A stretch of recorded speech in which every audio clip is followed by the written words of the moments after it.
এই ছেলেটা এরকম অসভ্যের মতো কথাবার্তা বলতে পারতো না। ঢাকা শহরে সবাই জানে মির্জা আব্বাস চাঁদাবাজ। ঘুম থেকে উঠে মানুষ নামাজ কালাম করে আল্লাহর নাম নেয়। একজন আছেন উনি প্রথমে আমার নাম নেন। উনি সকালবেলা উঠে আল্লাহর নাম নিয়েই চাঁদাবাজি শুরু করে। ঢাকা মেডিকেল থেকে টাকা তোলে কে তোলে? ভূতে তুলে। বারডেমের এখান থেকে টাকা তোলে কে? ভূতে তুলে। এগুলো তো ভূতে তুলে না, ওই ভূতটা হলো মির্জা আব্বাস। এবং আমি আমার নেতা কর্মীদের প্রতি বলবো ধৈর্য ধারণ করেন, নো রিয়াকশন। 5 তারিখের পরে এই দুর্নীতির মামলা ওনার উঠে গেছে। উনি এখন বাংলাদেশের সবচেয়ে বড় আলেম আল্লামা মির্জা আব্বাস।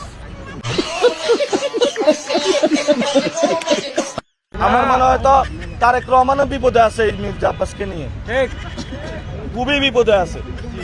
এই জন্য বলবো বিএনপিও মুক্তি পাইলো মির্জা আব্বাস থেকে, তারেক রহমানও পাইলো, ঢাকা 8 আসনের বাসিন্দারাও পাইলো। তো আমরা এখনো ধৈর্য ধরে আজকে থাকবো নির্বাচন পর্যন্ত, তারপর দেখা যাবে কি হয়।